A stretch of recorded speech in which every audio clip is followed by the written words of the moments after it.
আর ভোটের মুখে শহরের এই মোট 10 জায়গায় তল্লাশি চালান আয়কর দপ্তরের আধিকারিকরা। ভবানীপুরে আশুতোষ মুখার্জি রোডে আয়কর হানা ও তল্লাশি, সেই ছবি তুলে ধরেছেন আমাদের প্রতিনিধি সন্দীপ সরকার। সকাল থেকে শহর জুড়ে মূলত দক্ষিণ কলকাতার বিভিন্ন জায়গায় আয়কর হানা। ভবানীপুরে আশুতোষ মুখার্জি রোডের গ্যালাক্সি অ্যাপার্টমেন্টের 7 এ ফ্ল্যাট, এই 7 এ ফ্ল্যাটে আজকে সকালবেলা একদম ভোরে 5টা সাড়ে 5টা নাগাদ আয়কর বিভাগের আধিকারিকরা আসেন, সঙ্গে কেন্দ্রীয় আধা সামরিক বাহিনী, এবং সকাল থেকে শুরু হয়েছে তল্লাশি অভিযান। আধা সামরিক বাহিনী বাইরে ভবনের সামনে এবং বিল্ডিংয়ের ভেতরেও মোতায়েন করা হয়েছে। যে ফ্ল্যাটে তল্লাশি অভিযান চলছে সেখানেও কেন্দ্রীয় আধা সামরিক বাহিনীর জওয়ানরা মোতায়েন রয়েছেন।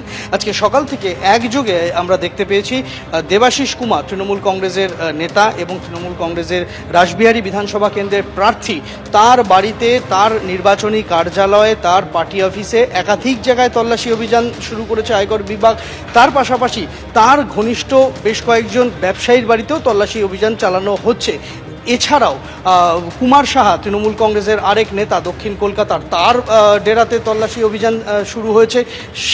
সেই ঘটনার সঙ্গে সঙ্গে আরও বেশ কয়েক জায়গায় যারা মূলত দেবাশিস কুমারের ঘনিষ্ঠ বলে পরিচিত, তাদের বিভিন্ন ঠিকানাতে কিন্তু তল্লাশি শুরু হয়েছে।